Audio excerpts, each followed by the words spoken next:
Hi crafty creators! Welcome back to a Miss Chloe Flosstube. As always, you guys are such gems for joining me. A huge welcome back to my returning subscribers and viewers. You guys mean the world to me. I love chatting with you every 2 weeks and getting to hear about what you're working on while sharing my own art with you. And a big hi, hello, how are you to anyone that might be new and have just found me. My name is Miss Chloe, and this is my little corner of the internet where I get to share all things cross-stitching and my journey with you guys. So, this week, I have a few things to show you, a few little different bits and pieces. It's gonna be good. I did work on 2 projects in the last 2 weeks, which is a little bit out of the ordinary for me. You guys know I like to stitch a lot if you've been here before. But recently we have been playing the Black Needle Society's Humans vs. Zombies game, and it took up a lot of my time in the last few weeks. So while we were playing that, it was 10-minute sprints where you got to challenge another person and see who could stitch the fastest to get the most stitches. I learned very quickly, that when I am what I am now referring to as stress stitching, I'm messy and my stitches were ugly and I didn't like it. So instead of working on a nice project that I would want to keep, I picked up some scrap Ada and measured out 10 by 10s and just marked them and stitched along that. Which was great because near the end especially, super disgusting. I am not a tidy speed stitcher. I don't know how my girl Jen does it.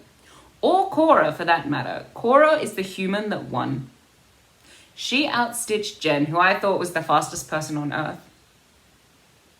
Like, if stitches were animals, she would be a cheetah, just boom! But no, Cora is also very, very fast. Congratulations, ladies, by the way. Winning both sides, Jen for the zombies and Cora for the humans. You guys did amazing. I came second to last as the humans, so I did pretty well, but it did mean that near the end of their lifespan, zombies were challenging me every day. And let me tell you, babes, oh my God. My arms died. I thought they were going to fall off. I had 4 challenges in 4 days, 2 of them being Jen. And I could feel nothing but pain. Now, this is not anyone's fault but mine. I chose to play and put down daily availability lots. Something I have learnt, some advice I will give you if we play this next year. Every second day. Give yourself a recovery day. If you're anything like me, you're gonna want it. You're going to want it, trust me. My RSI from typing and stuff blew up and I ended up not being able to stitch for close to a week. I think it was like 5.5 days or something that I couldn't properly stitch. And of course, on the days that I had the competitions, they were all immediately after work, which meant that I had spent all day at work. I then came home and stress stitched with some friends, and then sat there with my arms throbbing. So regular breaks and stretching.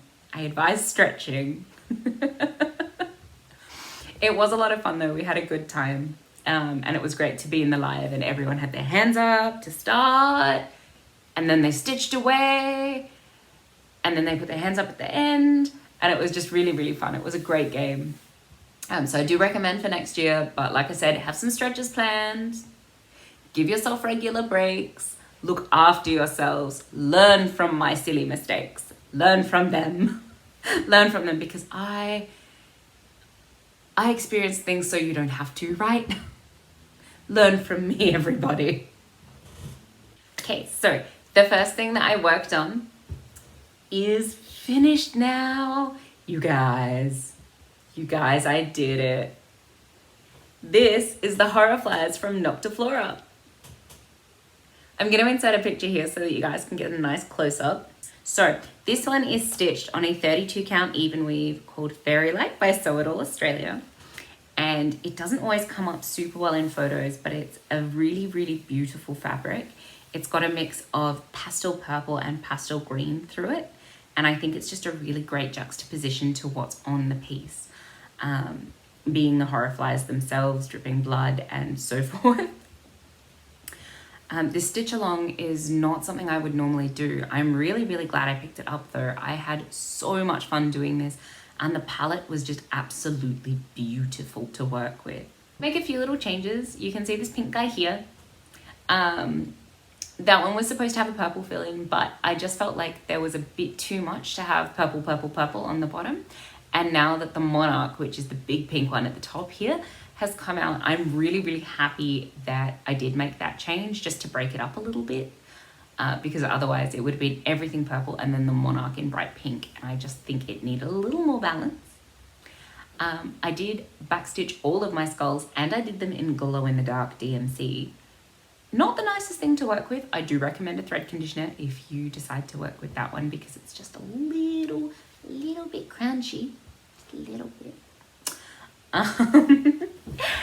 And the skull with the blue wings, I did that myself. So that was supposed to be a set of lips with, I think, some fangs on them. But I just really wanted another skull in there. To try and get the wings to look really floaty, I did all the backstitching over the top as couching rather than your traditional backstitch. So couching is where you line the thread up over the top and then you come underneath it with another one to secure it down, but you don't pull all the way so that it goes through the fabric. If you've done backstitching, you'll know what I mean by that, because you get the dips with backstitching where it goes through and it's pretty obvious where you've joined your line. So couching is just a way to try and smooth that out. And I'm really happy with how it came out on the Monarch's wings. I think it looks really good. It's a new technique that I've been learning over the course of this piece, really. And I've had a lot of practice with it now, so I feel really comfortable and I think it's a really good alternative to backstitching. It's like the stitching hack that nobody tells you about. I don't know why no one teaches you how to couch when you start learning backstitch, because if I'd learned couching first, I would have done a lot more pieces with backstitching in it, just because it's a much more enjoyable process. It's a lot easier to do and you can shape it really easily. Whereas backstitch sometimes ends up looking a bit square on me and I don't enjoy that. Not at all. But this piece was really, really fun. At the end of the stitch along, Noctiflora did send us another design as a little bit of a bonus. We got a lunatic moth life cycle. So at the moment I am looking at fabric to do that one up and put it next to this one. I'm not sure how I'm going to finish these yet though. It's so different from my normal style. I feel like it needs special finishing.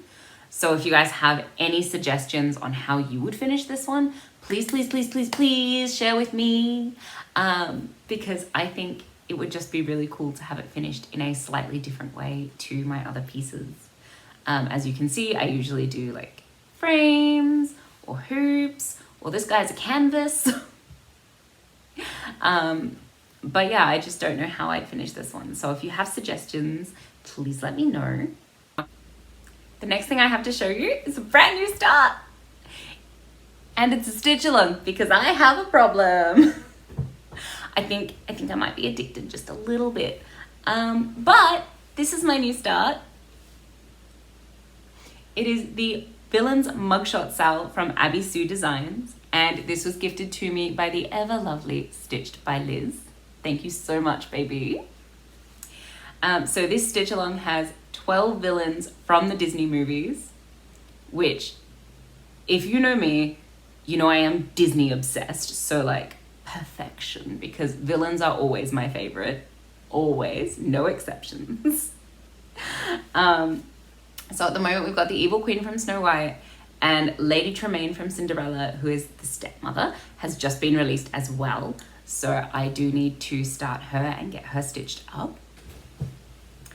I should have started this a very long time ago. We were given all of the borders, but I got carried away with other things. many other things. I don't know if I will keep up on this one. These are chunky releases. The girls are quite big. And I still have to stitch the entire Spring Mermaid, Summer Mermaid, which I have not started yet. And I need to, because we are now in November and I'm about to get another one. It's not that far away. We'll have the third one in a few weeks. So I need to shake a tail feather and get it done, right? But yes, I'm doing this one. So this one is stitched 2/1 on an 18 count. I am using Ada on this one, you guys. Something completely different. Who even am I anymore? Must have swapped bodies with Stitched by Liz, because she's now using even weave and I've gone to Ada.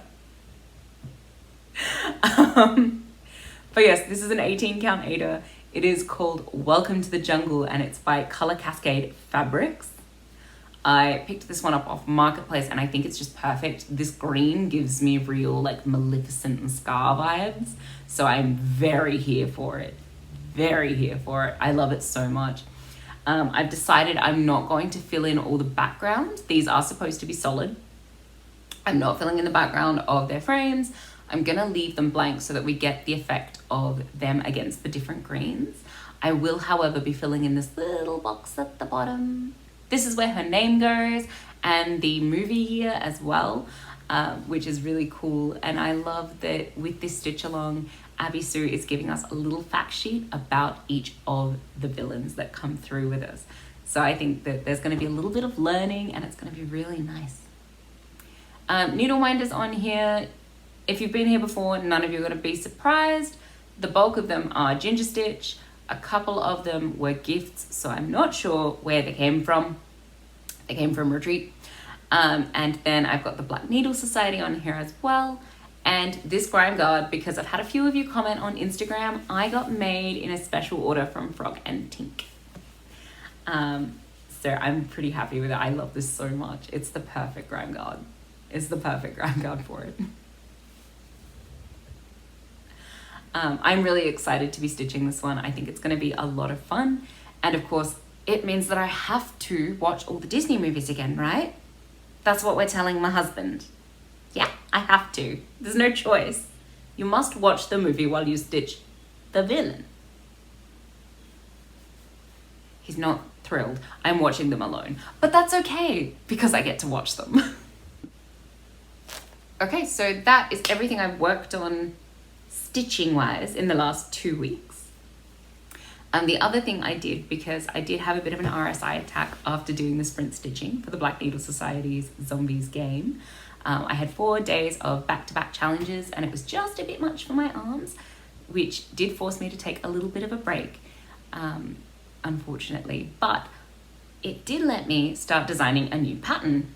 So my friend Amy sent me a little bit of a review about adulting, and it said something along the lines of, you know, this is bull, what is this? And I couldn't stop thinking about it. I just could not stop thinking about it. And then I thought about the fact that if I wrote a review for it, I would just say, this is not as advertised. 1 star. So I created a new pattern, you guys. I have not stitched this yet, but my 2 besties totally have. Here they are side by side. We have Liz and Amy. They did a fantastic job with this chart. I sent it to them as a bit of a joke, and I am yet to stitch this one. Do keep an eye on my socials, because once I have got it all listed and made into a proper pattern that's not just kind of a scrappy one from my iPad, it will go up for sale and you guys can all stitch it. When you do, make sure you tag me. You guys know how to find me, right? I am at Miss Chloe SW. I am on Instagram. I am on TikTok. I am here. I am on Threads if you use Threads. I'm not very active over there yet, but I have an account. Everything is at Miss Chloe SW. And I do have a hashtag for you guys as well, because I call you my crafty creators. And I would love it if you use that if you do end up stitching anything that I create in the future. Our little cat from the Halloween wall. This one will also be up as soon as I can work out how to wrangle her into a pattern. but I've just had a lot of fun experimenting and designing and having a bit of a play. So I really, really hope that once it gets out into the world, you guys can enjoy those 2 pieces. Next thing I have to show you is something that I've made. So this is a little bit different. It's a different craft, but it is very cross stitch related. So I saw online that a few of you guys were making these cute little like travel kits for your cross stitching, and I had to have a go. So I got myself a jewelry box. So this is mine. We've got the little cat sitting in the moon there. And I've used a holographic vinyl to get that one together. And on the side it says, "Let's get stabby," which I thought was really cute. And then I've just modified the inside. So I did a black one. Amy, my friend, did a pink one. Hers is super pretty. And it's got room. So this hook is bent out because I use it to hold hair ties and also my rings while I stitch. So obviously I can tie up all of this because it gets in the way. But also that I can put my rings inside if they're catching or annoying me for the day, which is really nice because I know that they're safe. I do currently have miniature scissors in here, so they literally only go, they're smaller than this bit. So they're pretty tiny, but big scissors do fit in here. I have had a big pair of embroidery scissors that fit really nicely. They fit on the diagonal. So they take up a little bit more space, but they still fit in. You can still hook them up with one of these little ring holders, which is really perfect. And then I just put pretty fabric in the bottom here because mine came with a flap. So this has a piece of felt stuck on it to put all my needles in. And then in the bottom, you can see I've got 3 little partitions, and I've used 2 of the ring bits at the end just to give it some cushioning. And I picked Halloween fabric with deadhead moths on it because super cute. And inside it fits everything I need. So I've made this little pin cushion to go in it. This was a ring box. So I've just taken the insert and then cut it a few times to fit it into the space. But it's really perfect for holding my counting pins and my snag nabbit and my little gnome. This guy is a needle threader. And then I've got a thread waxer in the back and some of these fluffy things. Some scissors fit in here too, or bobbins. I find it really great. So this is what I've been using lately to take my stitching to work. And I just think it's really, really cute. I had so much fun making this, and I already want to make a second one just so that I can keep one at work and keep one at home, because I can now go into any room and instantly have my stitching kit. It is so nice. Of course, I still have scissors in every project bag, so that's not such a big deal. I can always find my scissors, but it's the little things, you know, those fluffy things to get all the stuff off, and the snag nabbits and the needle threaders. Like, I can never find those. So now they have a proper home, which is really, really good, because I was keeping them like next to my chair, but they would fall off the table or get lost, or, you know, all of that sort of stuff. So now they're in a safe place where my cats can't hijack them, which is really nice. So yeah, that's everything I've worked on in the last 2 weeks. As for plans for the next 2 weeks, I am hoping to catch up this one and maybe get a couple of spare frames in, so I'm ahead just a little bit. Because that would be really nice to keep up on this one, even though I already think I'm not going to. We'll see. We'll see. I would really like to get my mermaids caught up, because in the next 2 weeks, the next one should be out. I'm not sure who it's going to be. I think it might be winter, but I'm not 100% sure because I haven't checked anything to see what they actually are ordered as, but I think that'll be it. So the last thing in my plans is to start the Creepy Christmas Village Stitch Along from Lola Crow. I told you I have a problem, okay? It's an addiction. It's an addiction. I had to start another stitch along, but it's going on really pretty fabric. This is the fabric I'm going to be using. It is a 32 count even weave, and it is called the Black Pearl. It is by Steel City Stitches, and I think it came in a black needle box. My friend Amy gifted it to me, and I'm in love with it. I think it's going to be perfect because it looks a bit like snow's falling. So I'm pretty excited to stitch like vintage Christmas on here. It's gonna be fun. It's gonna be fun. I did do a Lola Crow design earlier this year. It was my first one, and I was hooked. Her patterns are really, really sweet. They're beautiful. I love them. I'm gonna stitch more of them. So yeah, that's this one. And for anyone wondering, it's actually pretty stable. It's not one of those fabrics that just sort of has all the glitter fall off it. So I'm looking forward to working with this one, even though my husband was very concerned when I brought more glitter into the house. So yeah, we'll see how that goes. I think that one starts on the 3rd. So by the time this video is uploaded, I should be stitching it. Wish me luck, because my 3 stitch alongs all seem like they're gonna have fairly big releases. Like they're all gonna have their own self-contained thing going on. I may have overcommitted just a smidgen for this month and next month.